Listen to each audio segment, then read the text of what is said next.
You cannot. The undertone was a little bit of colorism, because you have these men who were unwilling to do these things for their partners, their dark-skinned partners or their black partners that they came in here with, but were so willing to go ahead and do it for these other women. Now, maybe it could just be that the newness of something, you want to put your best foot forward, but to go as far as introducing Khanya to your family, even though your girlfriend of 2 years is yet to meet your family, that somebody has to explain that to me. That is something that I just did not understand.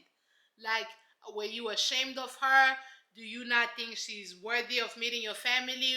Were you ever planning on marrying her? Because if the answer is that I don't want to marry you, y'all don't need to be on the show. Y'all don't need the show to help you answer that. If you already know going into this that I'm not going to marry this baby, y'all don't need to be on this show. Okay? So to have him really bring Khanya to his family, okay? And mind you, the family, they asked the question. So we're meeting Khanya. We've never met Ruth. The family asked him that. Their relationship, as far as I'm concerned, went only as far as them, kissing. He did like this romantic dinner for them with like flowers and all that stuff. That's as far as it went before things went, completely berserk. All this time, he's not checking in on Ruth, nothing. Like there is literally nothing. And so he's living his best life, saying he's in paradise, and Ruth on the other side, she's developing feelings for the devil is a lie. Saying? So much so that things become physical, they ended up crossing the canal. Saying? She blows the trumpet, crosses the canal. I guess they made the promised land, because apparently from her description, with Isaac, she had never seen the promised land. Okay? But with Nola, she may have seen the promised land enough for her to go ahead and go back and back and back and back. So there was out here tutu rolling on the floor. The two of them was out here tutu rolling on the floor, and Ruth was living her best life with Nola. Lebo on the other side was out there just sitting with what's his name, Aiden, doing nothing and a half. And the whole time she just kept worrying about Nola and what Nola was doing, and whether or not Nola was laughing, whether or not Nola was happy. Now, Nola is terrible, okay? The devil is a liar, but Nola is a bigger liar, okay? However, period, in this whole show, I didn't get to actually see Lebo's personality. I didn't get to see her laugh. I didn't get to see her have fun. All she did was be obsessed with Nola, who literally did not give a damn about her. He was living his best life with Ruth. They were not just physically intimate, but they were intimate. There was one scene where he said, and he was like, unbraiding her hair or helping her tie her hair. It just was like intimacy. Now, mind you, this whole time, he's promising Ruth that there's a chance for them to live here together, that he's falling in love with her. I don't remember if he exactly said that he loved her, but he was out here making all of the promises. I'm talking about me and you, we go together real bad. So much so that Ruth was literally considering like, hey, maybe Nola might be the person. Now, mind you, when it came to Lebo's attention, because Aiden was like, hey, I'm not sure, I think you should maybe try to move on, because I don't think Nola is being as honest about his relationship with Ruth as he should be. This baby was so blind, right? Or willingly blind to everything that Nola was doing. She had the nerve to tell Aiden, talk about, saying you don't know Nola the way that I do. Unless you have proof, you don't know. So on one day, the two of them decide to go ahead and start snooping around, because they were all in the same villas, right? Like everybody had their own individual villas, but they were all around together. So on one of the days they go, they're just like snooping around. And mind you, they get to Ruth and Nola's building where they were staying at. Tell me why. Now she's confronting Nola. Like, what do you mean? You being close to her, you kissing her, this and the third. Nola is denying everything. Okay? Everything. That baby is denying everything. And so Ruth is just standing there like, okay, what is going on? Now comment down below. Do you feel as though Ruth or anybody that comes into this experiment was wrong for sleeping with their new partner during their trial marriage? Comment down below and let me know. Because with me and where I'm standing is, well, We technically broke up. You brought me here to build a connection with another person. So I don't think, in my mind, I don't think Label should have been as mad as she was. I'm not saying her feelings are not valid, but I'm saying for her to be as angry as she was and say that, oh, Nola was cheating. I don't believe Nola was cheating. I don't believe any person who, got physical with their trial partner. I don't believe that's cheating. Comment down below and let me know. Because if you're going to say we're broken up and we're on these trial marriages, then let me see the whole thing. Let me go the whole way out. Sex is an important part of people's relationships. If somebody wants to see how the sex is going to be with the trial partner, if maybe they want to decide to go with the trial partner instead, that's their prerogative. I don't believe that you should label that as cheating, right? Because clearly neither one of y'all is taking this relationship seriously enough for you to be like, oh, let's go on a dating show where I give an ultimatum, especially for people like Lindile, who they've been together for 6 months. You're not taking this relationship seriously. So to me, when I have my trial partner, I don't think personally that counts as cheating, but comment down below and let me know your thoughts. So then that whole thing was weird, and then Aiden was like, dang, like this started out as a little, like a little fun little thing that we're doing. They checked in on everybody else. We're running around. It was like kiki. And then once we got to, Ruth and Nola, Labor completely lost it. She just got angry. She just got, really upset. Again, I'm not negating that. Clearly, she loves this man. Clearly, she wants to be with this man. But her outburst was unnecessary to me. Y'all are on a show where you broke up and you gave them okay to go be with somebody else. Now, if you had a connection with Aiden, or if, say, maybe you ended up with Isaac and things, became physical, would you still feel the same way? You know what I'm saying? Like, it's just stupid altogether. And so for her to feel the way that she felt, to me, I don't agree. So that just was weird. So then on the other side, you have, and Lindile and Tabby. And the two of them started to build a connection. There was no drama. There was really no big plot line with the two of them. And I feel as though they just kind of like kept each other going for that reason. Comment down below and let me know what you think. But I don't think that, I'm not saying the connection was not real, but I just know that that was not going to go anywhere. Because again, I have established that Lindile is not here. At least to me, Lindile was not here for no love. Lindile was here to get the eyeballs of different people to help boost his acting career. That's what Lindile was here for me. But let me know what you guys think. So the two of them, they're building a connection. They're getting a little bit more physical. Nothing sexual, but they did kiss. I remember they were hugging. They were just being intimate with each other. So that was progressing fine. Then you have Katleko. His name, I want to get it right. I don't want to mess it up. Nkateko. I keep adding it Leko. Kateko and Zika, they're out here just like, is it Zika? Oh, God. What caught my attention was the things that Kanteko was saying in his confessionals. He was like, Caesar is just so loving. She's very easy to be with. She's very, she teaches me about myself. She's just like a breath of fresh air. And I'm guessing the comparison between Caesar and Khanya, drastic difference. Caesar is a lover girl, loves people, she's giggly, she's very soft, like just very soft and very just like kind and just good, just like lovable, just very lovable, with her laughing, I say Madame Colgate just like laughing every time, just like a good person that most people ended up connecting with, and most people on the show at least had a great experience with. So then it got me thinking, I'm like, wait, like, Kateko, the relationship that you're in with Khanya, it's low-key abusive. And I know sometimes people don't like talking about women being abusive to men, but Khanya is very much abusive.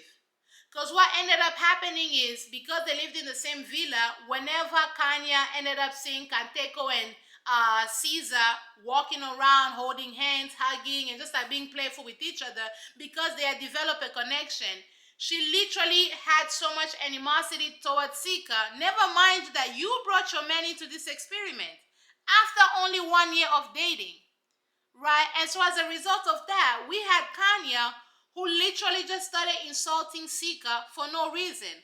On one of the meetups that they had, all the women met up together. Actually, before that, there was a meetup between Courtney, Tabby, and then Khanya. Khanya was out here talking about how Caesar is fake, Kateko is fake, everybody is fake, they're all stupid, that da da da, just calling, demeaning everybody, demeaning her, calling her fat, and not in a like, oh my gosh, fatty, like not in a playful way, in an insulting way. And I'm just kind of like, why? So then we end up into this little reunion that they had with all of the people. And I did really like that Courtney said this. She was like, Loki Kateko is Kanya's punching bag. And she said this to Nkateko, like, yo, like, you take so much abuse from this woman, and it's like, you're so used to taking it, I guess maybe because you're a man, people will not believe that this woman is being abusive to you. But no, this woman really is being abusive to you. It's like, you need to go ahead and get up out of there. You need to go ahead and just like, leave that. Even his mom does not like Khanya. Because this woman is like the way she talks to him. So then we end up at this reunion with all the ladies. Caesar is talking about, her experience with Nkateko and all that stuff. Why Khanya gonna come over here telling her like, oh, me and Kateko, we've not had sex since like last year, September. So he's just using you. He don't even like you. He's just using you. All this thing, just like keep cutting her off. She was like insulting her. Sometimes literally out loud insulting her, but other times insulting her without insulting her. And I'm just kind of like, yo, you were just mean. You were just a mean girl. Like a terrible, mean person. To Caesar, to all the other women. And it just was like, yo, even the other castmates were like, we don't like Kanya's attitude. Kanya's mood is just like a whole lot. And I'm just kind of like, yo, I have to agree because you was giving so much for no reason. You was giving so much hatred to this woman for literally no reason. You brought your man here, and it is up to your man. If he still feels as though he's your man, it's up to him to set whatever boundaries. Don't be coming over here insulting this woman. So, Caesar was just kind of like, I'm not really paying her no mind, this and that, whatever. The men on the other side, they were also having the meeting, and while they were there, Isaac was letting, was he Isaac? Yeah, I think Isaac was letting the groups know that Khanya is very difficult, that things took a turn because Khanya is literally she's giving nothing and a half. Like she's not contributing to nothing. And so he ended up asking Kateko if Khanya is a gold digger. Now this conversation to me was interesting because earlier on we see Isaac and Khanya having a conversation around, what she brings to the table. Now, this is what I'm going to say. This whole conversation of like, what do you bring to the table when men ask it, or even when sometimes I see women asking this question, it pisses me off so much because I'm just kind of like, why have we gotten to the point where relationships are so transactional to us, right? Because when people say, what do you bring to the table? What usually they mean is, what are you going to contribute to our home when we are together, right? So they usually are talking about the dynamics of like, who's going to pay the bills, who's going to clean, who's going to do the dishes, who's going to do this, that, and the third, who's going to like, da-da-da-da-da. It literally is the conversation around how are we going to manage our home. Should we be together? Should we get married? Should we share space? But it has nothing to do with the relationship itself. You know what I'm saying? Because for me, the only thing anybody should be bringing to the table is love, respect, trust, understanding, compassion, empathy. You know what I'm saying? Good communication skills, listening skills. Those are the only things people should be bringing into relationships, because outside of that, out of all that, if you have love, respect, kindness, and trust towards your partner, compassion, if you have that, all these other things, it begins to play itself out. You know what I'm saying? If you respect your partner and you respect your woman, and you know she's working as well, you're not going to turn around and expect that she will carry the household by herself. Because then you have people who will marry men that brought money to the table. So now if this man is giving you money, but they're cheating on you, they're disrespecting you, they're beating up on you, you cannot trust them, they have poor communication skills, all they brought was money, you're not gonna be happy. You are literally not gonna be happy. Why? Because the most important thing in a relationship is not that a man brings you money. And vice versa, when I hear dudes asking this question, they're like, okay, so are you gonna be cooking after me? Are you gonna be cleaning after me? Are you gonna be doing the dishes? Are you gonna be picking after me like my mommy did?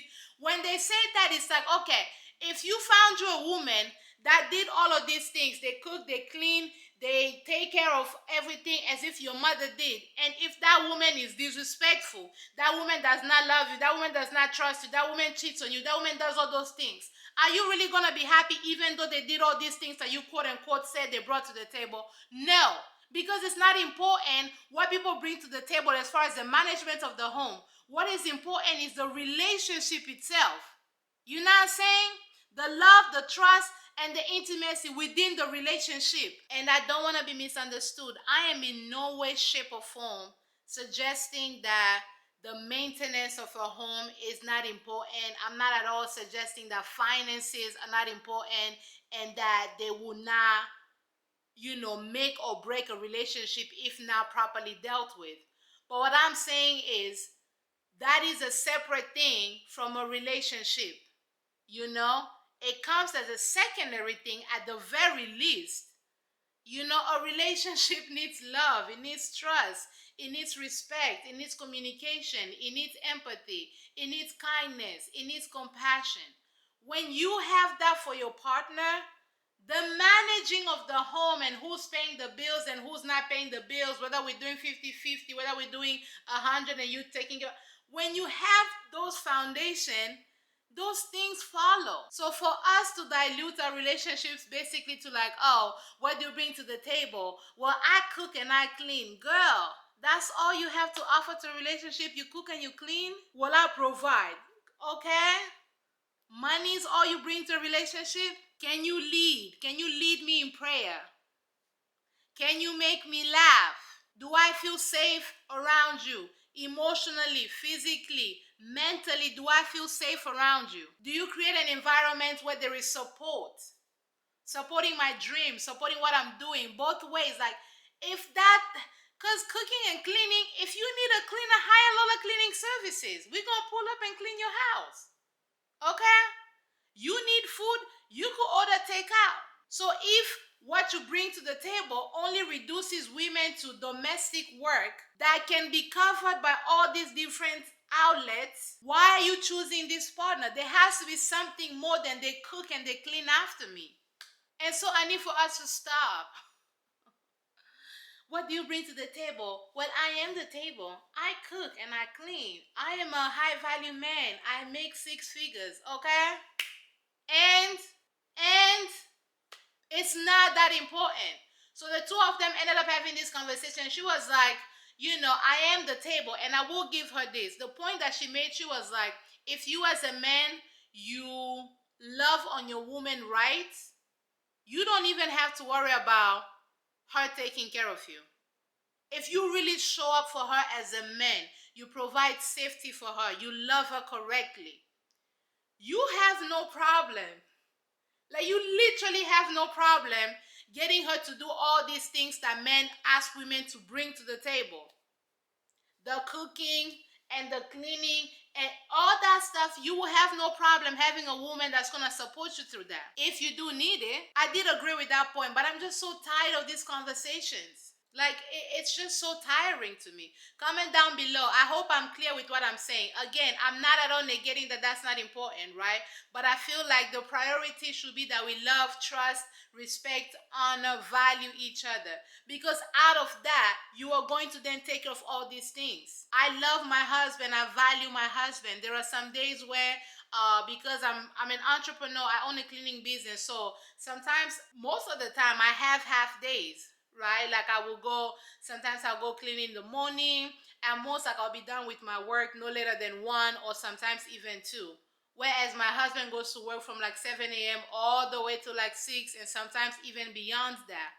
I have a little bit more time, and because I love my husband and I love and appreciate the work that he's doing, he does not have to ask me, well, are you going to bring food to the table? No.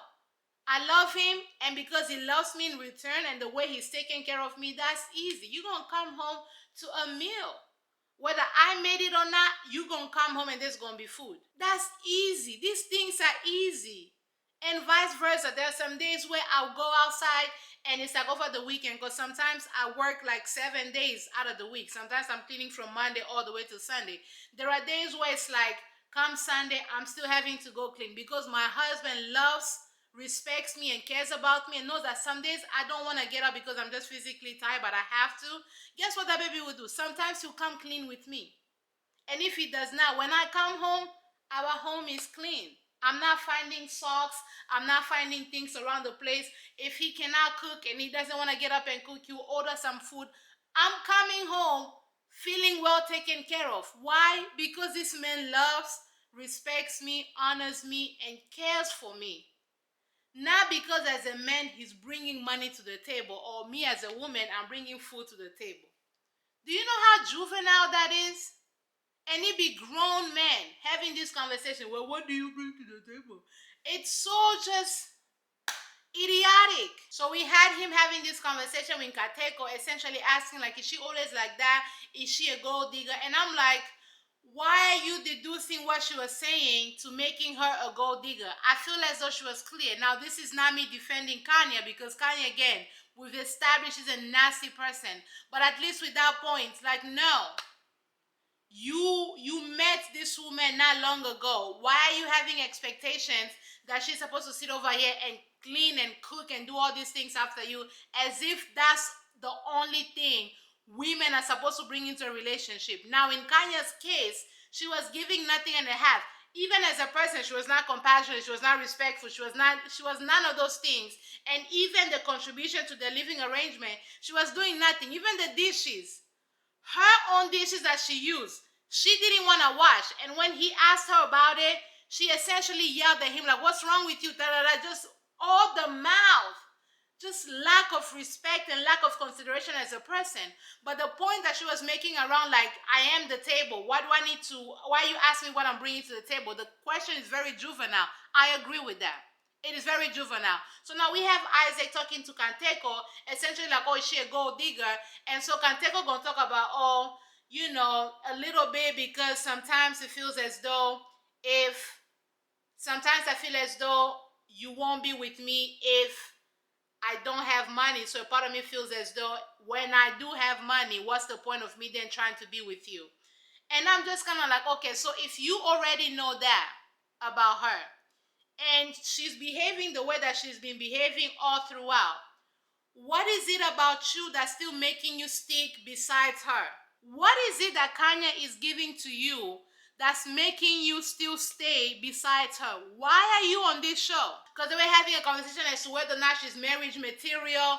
This same conversation came up when Khanya met Isaac's family, because apparently to be marriage material means a woman has to cook and clean.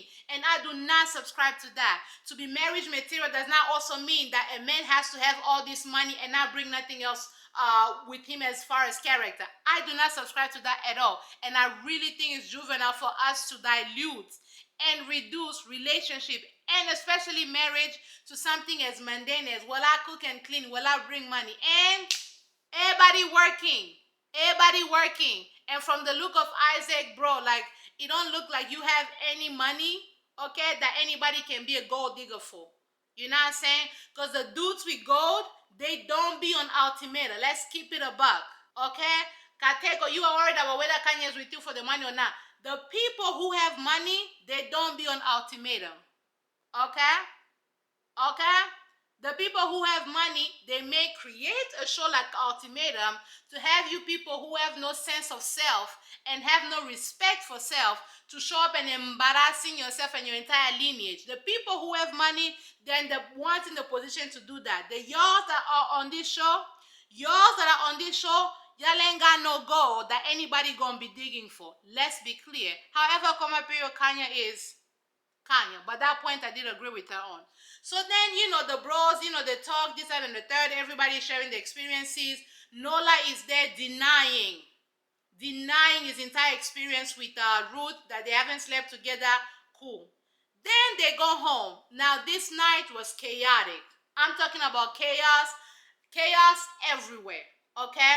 So, Caesar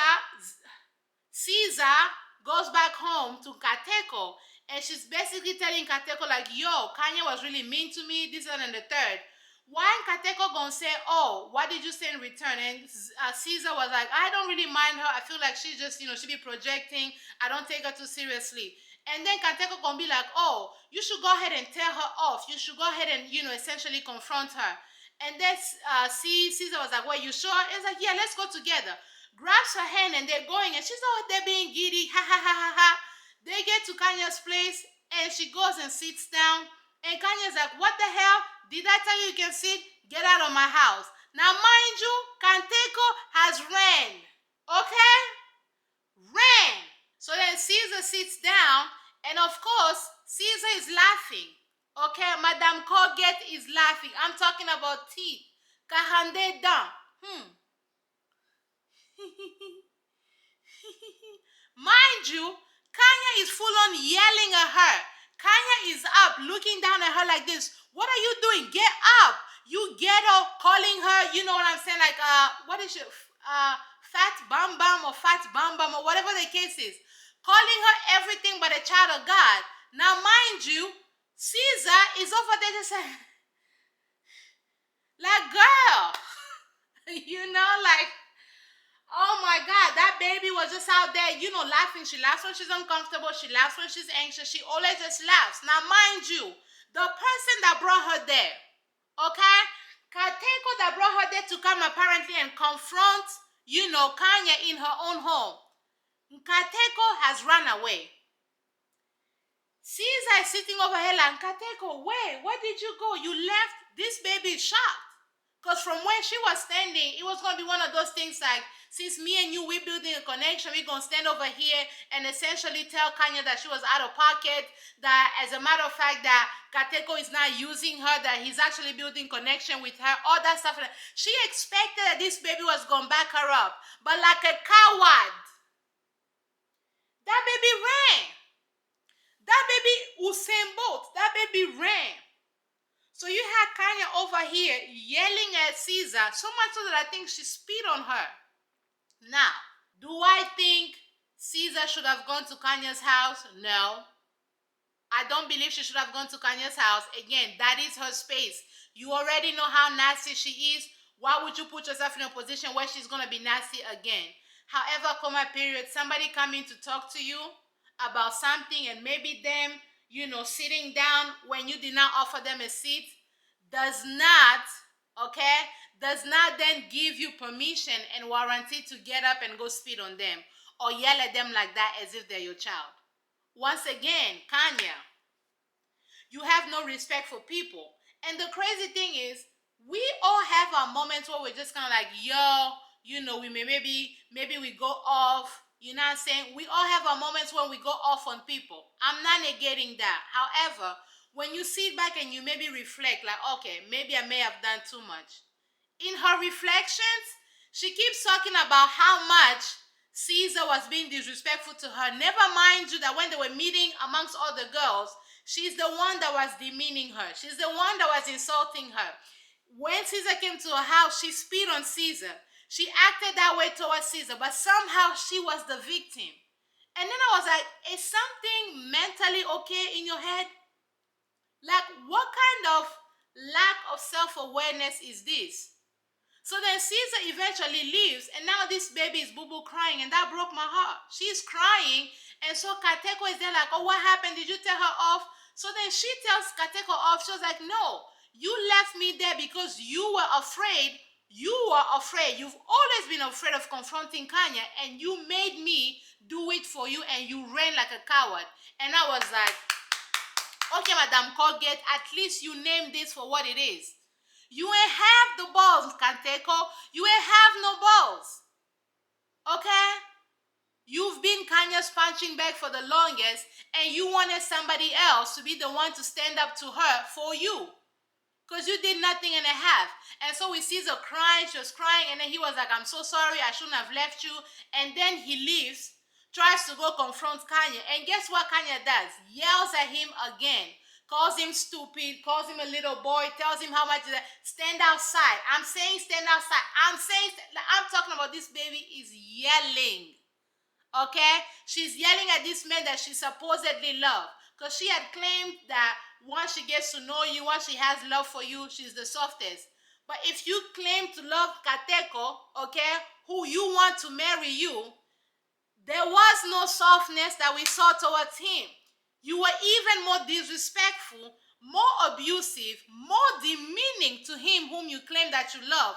So it has nothing to do with your character softens up the more you get to know somebody. It has everything to do with lack of character, lack of good character, and the meanness. Meanness, okay, that lays right here, all right, as a map on top of your wig. Ma'am, that was so out of line, that was so out of pocket. So he goes there, tries, okay? Keyword tries. Because Khanya is right here and everybody is right here. Nobody, okay? With the exception of Ruth, because Ruth gathered her. I'm talking about Ruth gathered her so well, and I was like, if I didn't already love you, now I love you even more. This girl, like, you are unbelievable. You are mean. Mean. Okay? And you don't get to be that mean with that wig. Pick a battle. Okay? For as much time as you are sitting, finding ways to demean and disrespect other people, you should put equal amount of time to melt the lace on your wig. Melt the lace on your wig. Because that was unacceptable. I was like, what is going on? He goes there to no avail. He goes back and apologizes. Even in his testimonials, he apologizes. But Caesar says, she forgives him because, everything was like, the tensions were high. But I feel as though, for me personally, that was a deciding factor for Caesar that she was not going to go out of this with Nkateko. So while all this is happening with Nkateko, Caesar, and Khanya, on the other side of town, come to find out that when they were at the reunion, what's her name? Ruth decided to go ahead and tell Lebo that she and, Nola have essentially been intimate. They've had sex a couple times, not once, not twice, not three times. They've been continuously, saying tootsie rolling on the floor and crossing the canals, and making it to the promised leg. The cheeks have been parted, okay? She's been parting her cheeks, okay? She has been parting her cheeks like the Red Sea, okay? And there's been a lot of visitations down south, okay? The trumpet has been blown a couple times, okay? And together they've reached the promised land. She decides to go ahead and tells Label that the two of them, they've been tootsie rolling. Now, I even admired Ruth even more because, not for nothing, she took autonomy over her own body and did not let anybody shame her for wanting to have sex with Nola. That's number one. And also number two, she wanted to be honest with Lebo about it instead of sitting there and kicking in Lebo's face. The same way Nola was out here lying to Lebo, lying to all the guys. Even though the guys could tell like, this baby's lying. Even though they knew he was lying, he still continued to lie. Ruth did not want to do that. So after everybody had finished talking, she asked if she could talk to Lebo by herself, which I also commended to not embarrass her, in front of all the other people. And I still maintain that she did not cheat on Isaac, okay? And Nola did not cheat on freaking Lebo. So once Ruth goes ahead and tells Lebo that they've actually been sleeping together with Nola, Lebo gets up, goes to find Nola to confront, Nola essentially. And so when he's confronting Nola, instead of Nola admitting, he's still kind of denying what happened. And then he had the nerve to start blaming Ruth. Like, why would you tell? And that's the part of me that I was like, okay, so not only do you lie more than the devil, you are also dumb. Because in your mind, when you saw the camera spanning by, okay, when you both admitted to having slept with each other, cameras are showing y'all being intimate, y'all kissing, y'all doing all these things, you saying how much you want to be with Ruth, how much you want to ditch Lebo. When you were saying all these things, in your mind, if you have any, okay, if there's a brain there somewhere, what did you think was going to happen? So in your mind, it didn't compute that these things will come to light. He's sat there denying, getting mad at Ruth. Ruth is still there like, yo, we had sex and all that stuff. Now he's apologizing to Label. I'm so sorry. And then he gets mad on some, oh, since you told Label, I'm finna tell Isaac. So he calls Isaac, and then Isaac leaves his house, okay? Goes inside the house where Label, okay, Nola, Ruth, and Aiden are at. And now he's now yelling at Ruth, apparently talking about, oh, well, you cheated. Sir, let's keep it a buck. If Khanya gave you the time of the day, if our good sis Cruella, okay, if our good sis Khanya gave you the time of the day, you would have been parting them cheeks like the Red Sea as well. Okay? You would have been crossing that vaginal canal with your toothpick. Let's keep it a buck. So for him to have all that energy, now mind you, he kissed Khanya as well. He's seen Khanya naked as well. They were there either showering together or taking a bath together or something, but it was physical amongst them. So for him to sit there literally yelling at Ruth, calling Ruth like, you have no morals, you have no boundaries. And I'm like, are y'all dumb or are y'all on crack? Which is it? Because as I'm calculating, your argument is not making no sense. You were more than willing to have sex with Khanya. And so Ruth is like, I'm not finna apologize for nothing. I did not do nothing wrong. Okay? So Ruth is yelling right back at him. And so Aiden is sitting there being Mr. Therapist. Cut that baby's check. Okay? If this experience was supposed to have, brought about clarity, it gave this baby nothing and a half, because with labor, he got nothing and a half. He spent all of his time diluting and diffusing the mess and the arguments that y'all created. Cut that baby's check. Cut that baby his check. What is going on? Okay? So we have this whole argument brewing, and they're going back and forth, and then they go outside, Nola and Isaac, they're getting at it, like, going back and forth, they're arguing, and they almost get into a fight. And I'm just kind of like, on what note? And let's keep it a buck. Both of them knew that fight was not going to happen. Okay? They knew that fight was not going to happen. Everybody was out here trying to puff it up for, let's fight. Because they knew that people was going to be there and stopping them. Y'all ever seen those people that, be undressing themselves like, we're going to fight. Today, me and you will fight. They're saying all these things because they know people are around to hold them back. If there was no producers, if there was nobody else, they wasn't going to fight. And if they did fight, Isaac would have beat the boogers out of Nola. Okay? Isaac would have beat the boogers out of Nola. Nola is all mouth. Nola is a womanizer.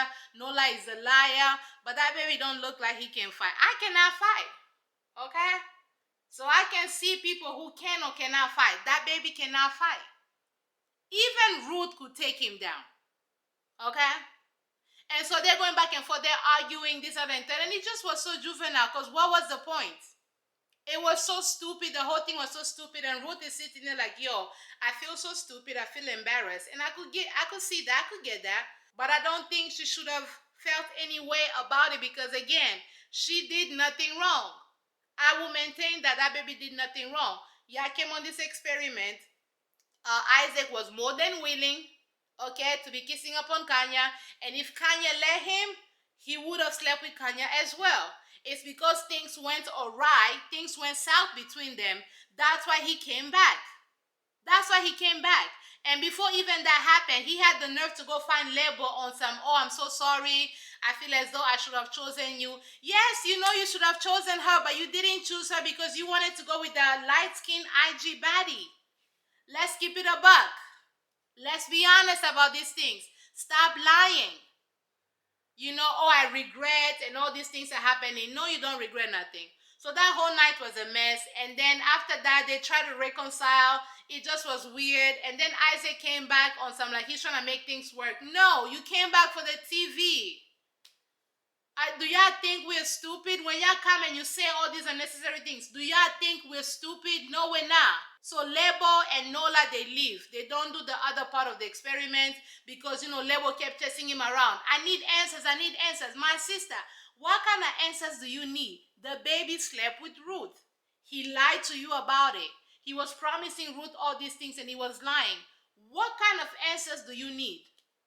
At a certain point, We have to stop playing dumb, you know, because it was making no sense, the kind of answers that you needed in that moment. So that whole thing goes, it's a mess. And then they switch over. After they switch over, Caesar is back with Lindile, and Kanye and Kanteko, they're back together. And Kanye just terrible. They get into this argument because she gets mad at him for essentially connecting with Caesar. Why are you getting mad at him for connecting with somebody, given that you gave him the ultimatum and brought him on this show after only 1 year of dating? Oh, he's disrespectful. Get out of my bed. You're not going to sleep on my bed that you also slept. You're not going to bring your body on my bed that you use the same body to hang out and connect with Caesar. Well, you use your body and your lips to kiss Isaac the same way he did use his lips and his body to kiss up on Caesar. Yeah, did the same thing, but somehow you are the one that's disrespected. So much so that now she was yelling at this man, calling him a boy. You are childish. You're not man enough. She literally takes wine and pours it on him. This baby is sitting there. So Courtney was right. Courtney may not have given us nothing else, but she gave us a proper assessment of you. You are her punching bag. You have no balls. You actually are a victim of abuse. Khanya is abusive to you. And so he's just sitting there taking it. And at this point, I'm just like, my friend, if you don't get up and walk out of here, what is this? What is this? It just was so stupid. And so she's yelling. Eventually he gets up like, you have no respect. You throwing a tantrum like a child. Of all the things you could have said, that was not it. And I don't believe a grown man needs to sit there and be going back and forth with a woman, but a grown man will be stern and walk away and leave for good. For good. Seek help. Seek professional help. That's an abusive relationship. I know, especially in African culture, it's not common to talk about women being abusive to men, but this that we saw, Khanya is abusive. Verbally abusive. Physically abusive. Mentally abusive. Okay? She's a narcissist. She said they're not taking any accountability. The same things that she did is the same thing that he did with a different person on an experiment that she brought them into. But then she was the one disrespected. She was the one that was yelling. She was the one that was throwing things at him. That is physical abuse. Because if the roles are reversed, we're not going to be sitting over here and just being like, oh my gosh, she's such a terrible person. No, she's abusive. Let's put words on it. And I want more for him. I want him to leave, but he's not even seeing it as such. Oh, she's just a little bit difficult. Like, no. Locate your balls and leave. Locate your balls and leave. The people around you are telling you this girl is no good. Your mama is telling you. Even Courtney, who hasn't been around her that long, is telling you she's abusive. Okay? She uses you as a punching bag. Emotionally, verbally, physically, with her pouring things on you, throwing things at you. That is abuse. And so I'm just sitting there, I'm like, somebody should have removed her from that show immediately after she did that. When she spit on somebody's face, she should have been removed. And so for her to even be here spilling, like just taking wine and pouring it on somebody, I don't know why she was not removed. And we need to have a conversation about that. And so eventually, what ended up pissing me off is 3 days after, they're lovey-dovey. And in the confessional, she's talking about, I was just focusing on the things that were negative. We decided to go ahead and focus on the positive. Where are the positives? Because as I'm watching this show, I'm calculating. Okay? If Kateko does not have any balls, all right, and Khanya is a narcissistic abuser, okay, and the two of you are together, the conclusion and the answer is that y'all should go ahead and get off my screen. Where are the positives? Where are y'all seeing the I'm looking, where are the positives? Where are the positives? I'm not seeing it. It just was a bunch of nothing and a half. And so Kanteko is there like, oh, we're trying to make it work. We're trying to make it. What are y'all trying to make work? And so they go back into the same cycle, the same abusive cycle. He goes right back. She doesn't apologize. He's the one that apologizes. He apologizes for hugging Caesar. He apologizes for having a connection with Caesar. Oh, maybe I should have kept that private. Well, she went out with Isaac. She was kissing Isaac and the cameras were recording that. You were going to see that. So none of these things was ever going to be private, whether y'all did it inside the house or whether y'all did it outside by the pool. It was never going to be private. But then he's the one that's apologizing. And I was just like, stand up. Weaken the knees, stand up. Stand up. You know what it could look like. You had Caesar who showed you what softness can look like, what a general conversation with somebody can look like. Stand up. And so they carry on. Isaac is back. They're trying to figure these things out. And he already knew he was out of it, but he kept trying to find arguments with Ruth. But Ruth was not letting him off the hook. She kept going back and forth. I'm not going to apologize for sleeping with Nola because I slept with Nola because I wanted to sleep with Nola. I'm not going to apologize for that. I did not do anything wrong. He gave me no mind. He paid me no mind since we came here. He was excited to be with other people. And I went ahead and I was excited with what I did. Now, Nola turned out to be a jerk, but I'm not going to feel bad. And I'm not going to let nobody make me feel bad for having slept with Nola. And I was like, yes. Now here's a woman who is firm with who she is. He took Khanya to meet his family. And she was like, I've been with you for 2 years, and these are the things that I asked for you to do. You refused to do, but you meet this woman who gave you nothing and a half. You were willing to have her meet your family. And so he was just there bypassing the things that she was talking about, trying to gaslight her and essentially blame her for sleeping with sleeping with Nola, talking about, you didn't consider my feelings. Sir, you did not consider her feelings. That's why y'all are here. Because as you shown interest of introducing her to your family, interest of moving things to the next level, y'all would not be here. Thank God Ruth was not letting him live it up. She kept going back to the same place. I apologize that you found out the way that you found out. I wish I was the one telling you in a way that is a little bit more sensible, instead of doing what the devil is a lie did, calling you on the phone talking about, well, I had sex with your ex, even though he just denied it not long ago. She apologized for the way things, escalated and the way she acted after the fact, but she did not take no accountability for actually having slept with Nola, which I agree with. There is no accountability to be taken. We are exes. You have been treating me like an ex. You kissed Khanya as well. You were there naked with Khanya as well. That's a form of intimacy. So unless you're willing to sweep your side of the street, do not worry about me and what I got going on, okay? And I really respected her for that. And so on one of the days they're having an argument. Here comes Isaac throwing a ring in her face. What did y'all think about that scene? Do you really think Isaac was intentional as far as wanting to marry her? Or was this yet another way to just manipulate her into feeling bad for the way things transpired? I feel like it just was another manipulation tactic because you've never introduced her to your family. When you guys came here, you treated her like she was trash. Okay? You've been yelling at her. You've been doing all of these things terrible. But then you're going to be like, here's the ring. No. You never intended on marrying this woman, which is why y'all are on this show. Comment down below and let me know. But she does not let him off the hook. And she keeps saying the same thing over and over again. And so at a certain point, it felt like that the relationship was already pretty much over. But Isaac was still there. And she kept asking him, why did you come back? Because the night when he wanted to fight Nola, he had left. Why did you come back? That baby had no reason. But I'm going to give you the reason. It's the cameras. It's the popularity, wanting to have eyeballs on you. But you were just acting like a goofball the whole time. It just was nothing and a half. And so Courtney and Aiden, they go back together again. Nothing and a half. I wasn't expecting nothing. They gave me nothing. The conclusion of it was that it was nothing. Genesis and Tabby go back together, and they had this slow moment where it's like, oh, is Tabby gonna choose Lindy Lay or whatever? No. All y'all was desperate for a plot. The connection between Lindy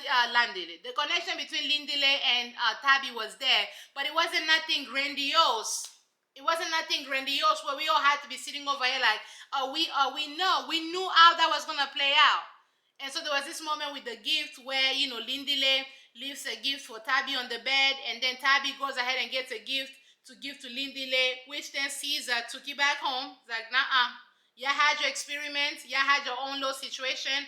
All these games and these mimics, not on my watch. She took that gift back, which, by the way, I felt that it was low-key insulting on Lindile's part because, again, if you respect this woman, if this is the woman that you've always wanted, 6 months into the relationship, quote-unquote, you're not going to have another woman after that, and then you're going to be lingering with this thing, so let me have a gift, let me put it over here. Like, no.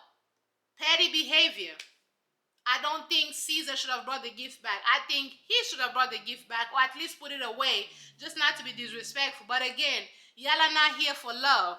Y'all are here for plot line. Y'all are here for a story that's going to get people talking about y'all. And it's just corny.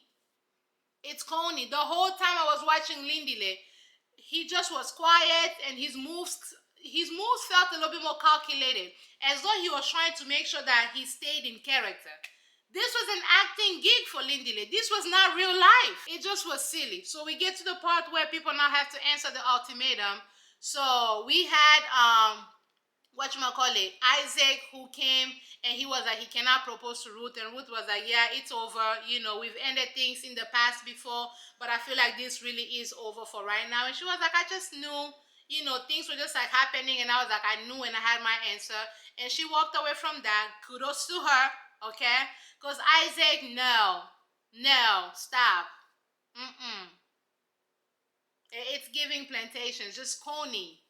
As a dude, just corny, really, really corny. No, you never wanted to marry that woman. So all this, again, plot line. So that was that. And then Lindile goes ahead and proposes to Caesar. Caesar says yes, even though in the beginning, okay, in the beginning, she did not want to be married. She did not want to have anything to do with that. But then she said yes, which to me was confusing. Why did you say yes? I'm not sure where that was going, but kudos to them. I hope Colgate, sponsors are good seeds. So that was that.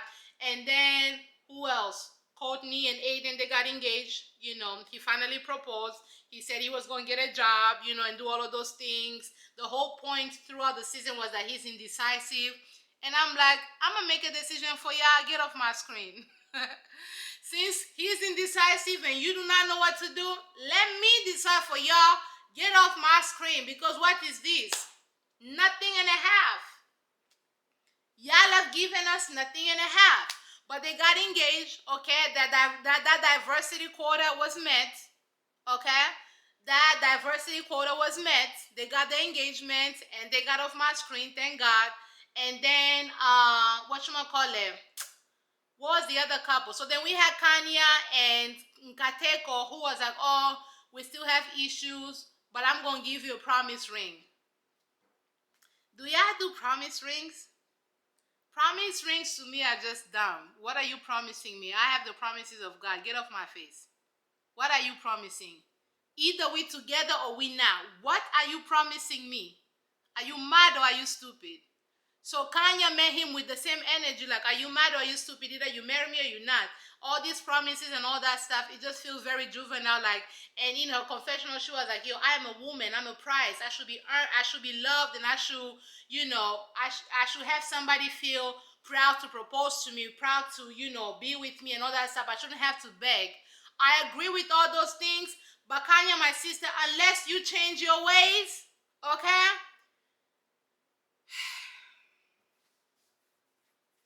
Unless you change your ways, it's not going to be giving. You are abusive. You are a terrible person. Like a terrible, disrespectful person and nasty. Don't nobody want that. Let's keep it a buck. Don't nobody want that. Because even as us viewers watching, you were cute in the beginning. Like, oh my gosh, like physically you're cute. But the more you kept behaving the way you were behaving, at least for me, it just was like, yuck. Yuck. It just was like, no, absolutely not. Change your ways. You know what I'm saying? Go to church, seek the Lord.